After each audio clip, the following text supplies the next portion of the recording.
Come on. Do you want to go to your bed?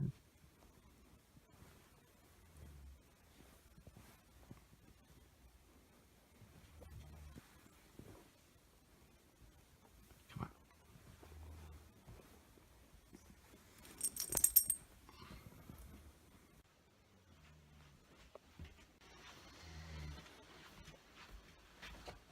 You go night-night, okay?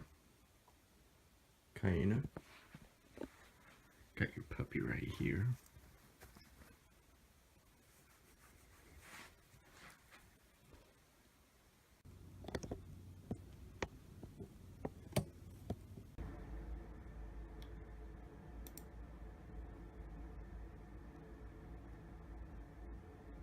So right now I am working on assignments I still need to complete, and I got 3 classes. I still have to do 4 assignments, and then 2 that I need to do 5 assignments, not including the final, because I am going to submit any remaining assignments out this week, and then next week I should only focus on the finals, which shouldn't be that big of a deal. Got economics, psychology, short stories, English, and business math, and these are the assignments the amount of assignments in each class. This part of the semester for anybody, for homeschoolers, for people who go to public schools, it's always the most stressful part for anybody who goes to homeschooling, who go to public schooling, for anybody.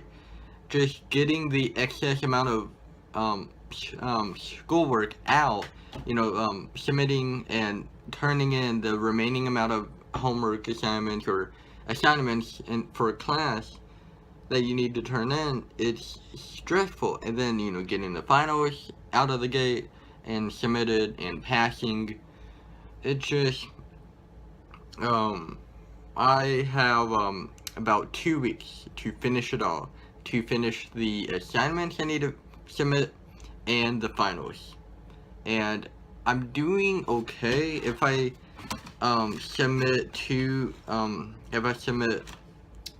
one assignment today for short stories and one assignment for business math, I would only have 4 assignments to do in all of my classes, so it would be like even.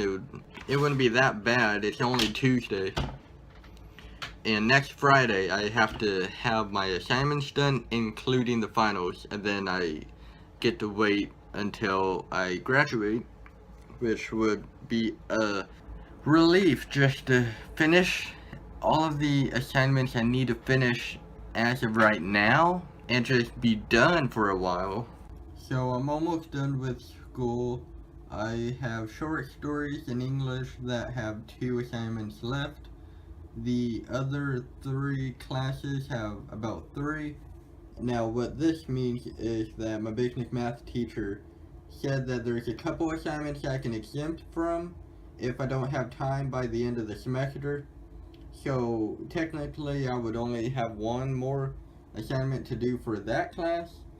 So I'm about done with business math and then short stories in English, and I have to work on these 2.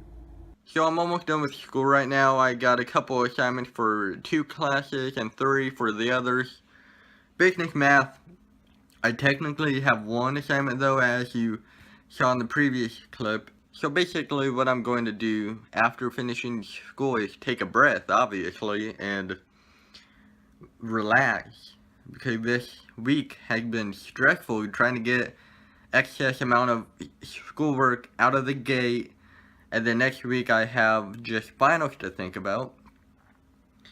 And then since I got my permit, as you have probably saw in previous videos on this channel, got my permit, going to work on getting my hours in for that, so that hopefully sometime in November or something, I can try for my license, get my license, maybe get a job, figure out, of course, the situation there about college, whether I'm going to college right away after high school, or I'm going to wait. If I'm going to wait, I'll go ahead and maybe get a job, stuff like that. But hopefully I don't have to struggle with school or whatever while having a job. What I'm thinking is, if I am going to college, go to college for whatever I think I would like to do as a career. Figure that out, figure the classes that I would have to take to do so. Do that. Then maybe find, if I can't right away, I'll find a part-time, not a part-time job, but a first job, first small job first, and then maybe try to go on the career path that I've been wanting to go on for a while.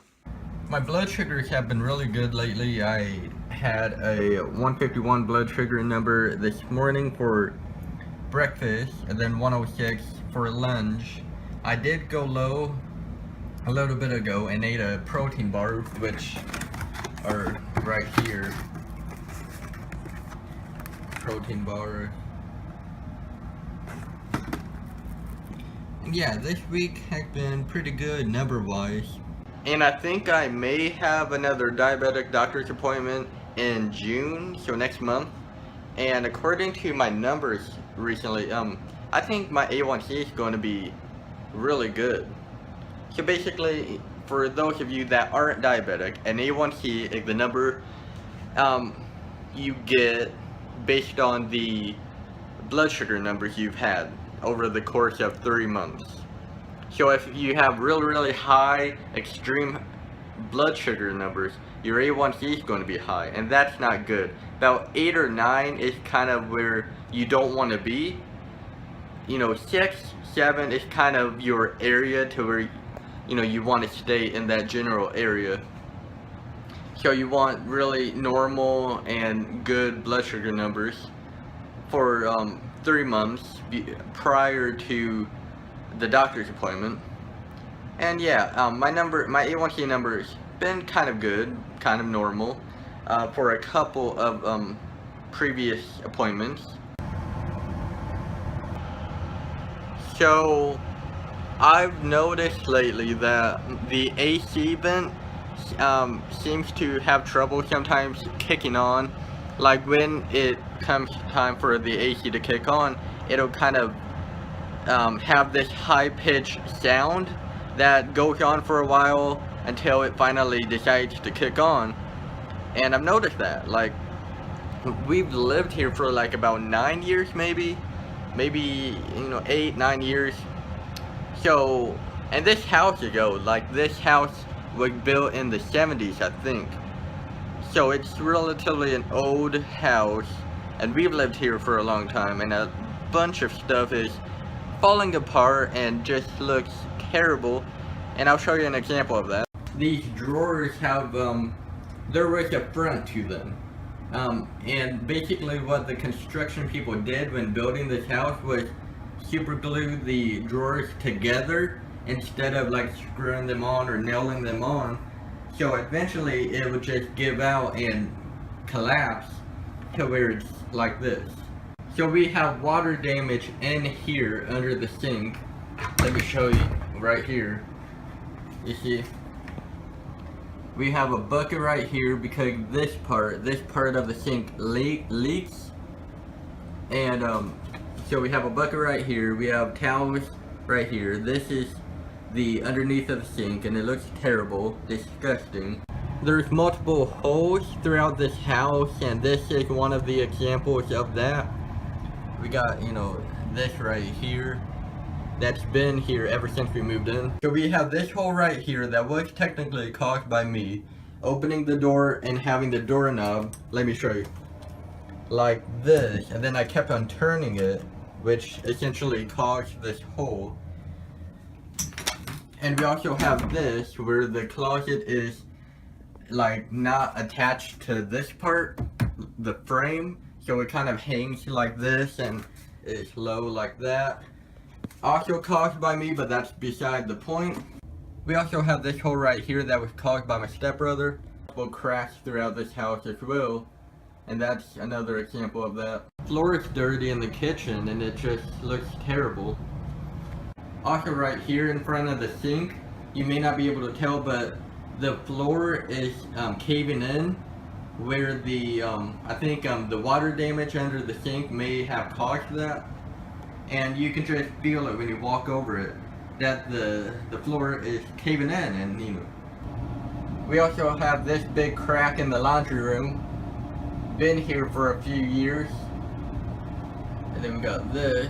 We also got the floor right here in front of the washer and dryer, beside the hot water heater. We also have this shelf right here that originally had one of these in front of it that just collapsed one day. And the door handle, there used to be a door handle for the fridge that just decided to collapse one day while I opened it. McAllister's Deli, and we're getting that tonight.